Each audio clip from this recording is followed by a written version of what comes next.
Exercise है 11.1। इसमें आपने पीरियड डिस्कस करना होता है, तो आपने सॉल्व कैसे करना है। सबसे पहले आपको ना पता होना चाहिए जो साइन थीटा है ना, इसका पीरियड होता है 2 पाई। इसी तरह जो कॉस थीटा होता है उसका भी पीरियड होता है 2 पाई। उसके बाद होता है टैन थीटा, तो उसका पीरियड होता है पाई। और जो इनके इनवर्स हैं, मेरी तो बात यहाँ कहीं आ सके, ठीक है, उनका भी पीरियड जो है ना वो 2 पाई होगा। इसके भी इनवर्स का जो है, इसका इनवर्स आपको पता ही है, इसका होता है कुछ सेकंड थीटा, इसका होता है सेकंड थीटा और इसका होता है कॉट थीटा। उसका इनवर्स भी पाई ही होगा। तो क्वेश्चन नंबर 1 से स्टार्ट करते हैं। क्वेश्चन नंबर 1 है आपका, उसमें आपने साइन 3x का पीरियड बताना है, क्या होगा। सही है। सॉल्व करने का सिंपल वे ये है कि आपने इस थीटा में इसका पीरियड जमा करना होता है, यानी इसका साइन थीटा का पीरियड 2 पाई होता है ना, तो हमने क्या कर देना है 2 पाई इसमें जमा कर लेना है। उसके बाद आपने करना क्या है, x को आपने ना यहाँ पर अकेला रखना होता है। लाइक यहाँ पर x का साथ 3 है ना, तो आपने ये 3 क्या करना है, कॉमन ले लेना है। इसके साथ कुछ चीज़ मल्टीप्लाई हो रही है, इसे अपने बाहर ही निकाल लेना होता है। यानी 3 इससे मल्टीप्लाई हो रहा था, कॉमन ले लिया, यहाँ से x खत्म हो गया। अब इसमें से तो इसमें 3 तो था ही नहीं। जब किसी चीज़ में ना वो चीज़ होती नहीं है ना कॉमन, तो वो ना उसके नीचे आ जाती है। समझ आ रही है।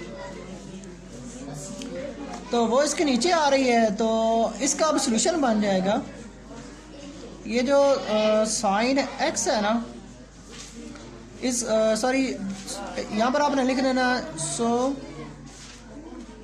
पीरियड ऑफ साइन 3x, वो क्या है, जो यहाँ पर आपके पास वैल्यू आ जाएगी ना, वो इसका पीरियड हो जाएगा। यानी अब इसका साइन 3x का पीरियड बन रहा है 2 पाई ओवर 3। यही आपका आंसर है।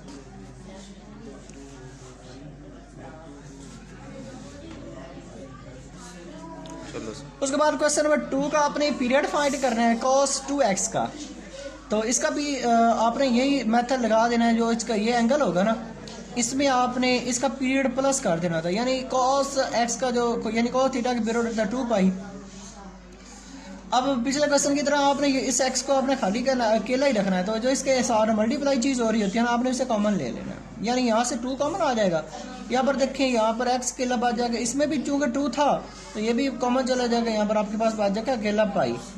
तो जो अब अगर x अकेला हो जाए और यहाँ पर इसके अकेले होने के बाद ये जो यहाँ पर एंगल बचेगा ना, वो आपके असल में उस वैल्यू का पीरियड होगा। तो आपने लिख देना है so period of cos 2x का पीरियड अब क्या बन रहा है आपके पास, पाई। यही आपका आंसर है। नहीं क्वेश्चन नंबर 3 आपने tan 4x का जो है ना पीरियड निकालना है। तो tan 4x आपका एज इट इज आ जाएगा। आपने करना क्या है, आपने इसके ये जो एंगल है इसमें इसका पीरियड जमा कर देना है। इसका पीरियड होता क्या है tan का, इस tan का पीरियड होता है पाई।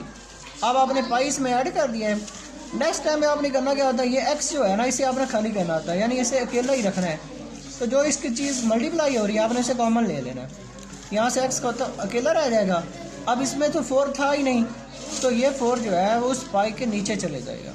अगर आपके पास ये x अकेला रह जाए तो इसका मतलब है अब आपने सोल्यूशन कंप्लीट कर लिया है। ये जो चीज़ होगी आपकी, ये आपका उस क्वेश्चन का सोल्यूशन होगा। तो आपने यहाँ पर लिख देना so period of tan 4x का जो पीरियड आ रहा है ना, वो आ रहा है पाई बटा 4। यही आपका आंसर है। क्वेश्चन नंबर 4 है, आपने cot x ओवर 2 का पीरियड निकालना है। तो सेम लाइक cot जो है tan का इनवर्स होता है ना, तो जो tan का पीरियड होता है ना, वही आपका ना cot का भी होगा। तो आपने क्या करना है, आपने इस एंगल में जो इसका पीरियड है वो आपने प्लस कर देना है। यानी tan का पीरियड पाई होता है, तो cot का भी पाई होगा, ये क्योंकि ये उसका इन्वर्स है। अब आपने ये 1/2 यहाँ से कॉमन ले लेना है, यानी ये 1/2 यहाँ से कॉमन आएगा तो x किलर आ जाएगा। सही है। अब यह देखिए, अब आपने ये जो कॉमन लिया ना, अब ये उससे मल्टीप्लाई होगा। जब डिवीजन में कॉमन होता है ना, वो नेक्स्ट में मल्टीप्लाई हो जाता है। सही है। ये पाई के साथ मल्टीप्लाई हो जाएगा तो 2 पाई हो जाएगा, तो x के ला आ गया। ये चीज़ आपके पास इसका मतलब सोल्यूशन है। तो आपने लिख लेना है सो cot x/2 का जो पीरियड है वो है 2 पाई। यही आपका सोल्यूशन है। क्वेश्चन नंबर 5 में आपने साइन x/3 का जो है ना, वो इसका आपने पीरियड निकालना है। साइन x/3, तो आपको ना पहले पता होना चाहिए कि साइन का पीरियड होता क्या है। साइन का पीरियड होता है 2 पाई। तो आपने इसके ये जो एंगल दिया हुआ है, इसमें आपने इसका वो पीरियड जो है ना प्लस कर देना होता है। ठीक है, पीरियड प्लस कर दिया। नेक्स्ट टाइम आपने करना क्या होता है, इस x को अकेला रखना होता है। तो अगर आप 1/3 यहाँ से कॉमन ले लेना तो आपके पास x अकेला रह जाएगा। अब देखें, ये जो 3 है उससे मल्टीप्लाई हो जाएगा। 2 से जब 3 मल्टीप्लाई हो जाएगा तो ये हो जाएगा 6 पाई। x के लर आ जाए, जो नेक्स्ट में आ जाए वो आपका सोल्यूशन होता है। तो आपने लिखना है so period of sine x/3 is, तो कितना आ रहा है 6 पाई, जो है इसका सोल्यूशन हो जाएगा। नेक्स्ट क्वेश्चन नंबर 6, आपने कुछ सेकंड x/4 का पीरियड निकालना है। तो कोसेकेंड x/4 का आपने पीरियड निकालना है। तो इसका कोसेकेंड का आपको पता होना चाहिए होता क्या है असल में। यार साइन का इन्वर्स होता है, तो साइन का पीरियड आप होता है आपके पास 2 पाई। तो फिर कोसेकेंड का पीरियड भी क्या होगा 2 पाई। वो आपने इसमें क्या कर देना है ऐड, जो इसका एंगल दिया उसमें आपने इसका पीरियड ऐड कर देना अंदर। नेक्स्ट टाइम में आपने करना क्या होता है, ये जो x है ना इसे आपने अकेला करना। तो यहाँ से अगर मैं 1/4 कॉमन ले लूँ ना तो x अकेला रह जाएगा। अब ये जो 4 है वो 2 से मल्टीप्लाई हो जाएगा, तो ये कितना हो जाएगा 8 पाई। ठीक है, x के लर आ जाए तो नेक्स्ट में जो चीज़ आ जाती है वो आपका सोल्यूशन होता है। तो यहाँ पर आपने लिखना है so period of cosecant x/4 is, कितना आ रहा है 8 पाई, जो इसका सोल्यूशन है। क्वेश्चन नंबर 7, आपने साइन x/5 का जो निकालना है पीरियड। तो साइन, अब आपके पास साइन थीटा ही आ रहा है ना, तो साइन थीटा का आपको पीरियड पहले ही मालूम है। तो यहाँ पर आपने इसका पीरियड जो है ना आपने इसमें ऐड कर देना है। पीरियड आपने ऐड कर दिया है। तो प्रीवियस क्वेश्चन की तरह आपने अगेन यही करना है कि यहाँ से 1/5 कॉमन लेंगे तो आपके पास यहाँ पर x स्केलर रह जाएगा। ये जो 5 है उससे मल्टीप्लाई हो जाएगा तो ये हो जाएगा 10 पाई। x स्केलर आ गया, यहाँ पर ये सोल्यूशन आपका आ गया। तो आपने लिख लेना है so period of sine x/5 is, तो कितना आ रहा है 10 पाई, जो इसका करेक्ट आंसर बनता है। भाई तो ठीक है। क्वेश्चन है आपका क्वेश्चन नंबर 8, आपने cos x/6 का जो ना पीरियड निकालना है। तो आपने करना क्या है, आपने इसमें इसका पीरियड जो है cos का पीरियड होता है 2 पाई, वो आपने इसमें ऐड कर दिया है। तो नेक्स्ट टाइम में आपने क्या करना होता है, x को कॉमन अकेला रखना होता है। 1/6 कॉमन ले लूँगा तो यहाँ पर x अकेला रह जाएगा। ये 6 2 से मल्टीप्लाई होकर 12 हो जाएगा। तो यहाँ पर देखिए x अकेला है, तो ये आपका सोल्यूशन है। तो आपने लिख लेना है so period of cos x/6 कितना आ रहा है, वो आ रहा है 12 पाई। 12 पाई आपका ये सोल्यूशन है। क्वेश्चन नंबर 9 है, आपने tan x/7 का पीरियड निकालना है। तो आपने करना क्या है, आपने इसके एंगल में जो इसका पीरियड है ना वो आपने प्लस कर देना है। tan का पीरियड होता है पाई।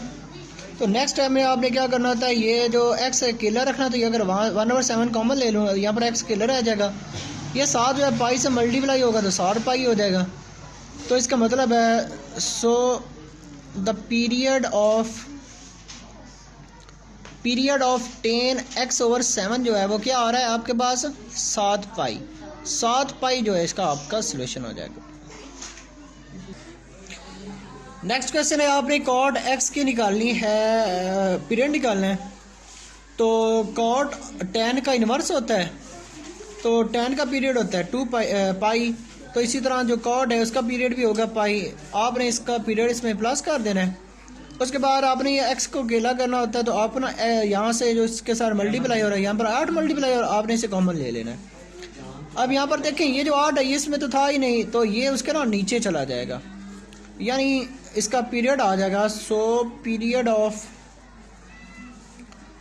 ऑफ कॉट 8x, तो 8x का जो पीरियड आ रहा है वो है π/8, यही आपका आंसर हो जाएगा। तो कोसेकेंड 9x का आपने पीरियड निकालना है, तो आपके पास ना कोसेकेंड का आपको पता होना है, यहाँ पर कोसेकेंड नहीं सॉरी सीकेंड है, सीकेंड है 9x का आपने पीरियड निकालना है। तो सीकेंड जो है ना ये टेन का कॉस का इन्वर्स होता है, तो इसका पीरियड होता है 2π, तो आपने 2π इसके अंदर ऐड कर देना है। उसके बाद आपने करना क्या होता है, आपने करना ये होता है कि ये जो x के साथ वैल्यू होती है ना इसे आपने कॉमन लेना होता है, ये कॉमन आ जाएगी, यहाँ पर x बच जाएगा, ये जो 9 है ना ये 2π के नीचे चला जाएगा, तो ये जो आपका सोल्यूशन हो जाएगा। तो आपने लिखना है ना, so period of सीकेंड 9x, सीकेंड 9x का जो पीरियड है वो है 2π/9, तो यही आपका सोल्यूशन हो जाएगा। क्वेश्चन नंबर 12 है आपका, आपने कोसेकेंड 10x का पीरियड निकालना है, कोसेकेंड 10x का। तो आपको पता होना चाहिए कोसेकेंड होता क्या है, ये असल में साइन का जो इन्वर्स होता है, तो साइन का पीरियड है 2π, तो फिर कोसेकेंड का पीरियड भी क्या होगा 2π, आपने इसका पीरियड इसमें ऐड कर देना है। तो नेक्स्ट टाइम में आपने क्या करना था, आपने x के साथ वाली वैल्यू को कॉमन ले लेना है, 10 कॉमन आ जाएगा, तो यहाँ पर आपके पास बच जाएगा 2π/10, 2π/10 आपके पास बच रहा है। अब ये देखिए अब ये कैंसिल हो रहा है, तो यहाँ पर आपके पास बच जाएगा कोसेकेंड 10 और यहाँ पर बच जाएगा x प्लस π/5, π/5 जो है ना इसका पीरियड है, तो यहाँ पर आप लिखना so period of cosecant 10x, cosecant 10x का पीरियड क्या बन रहा है π/5।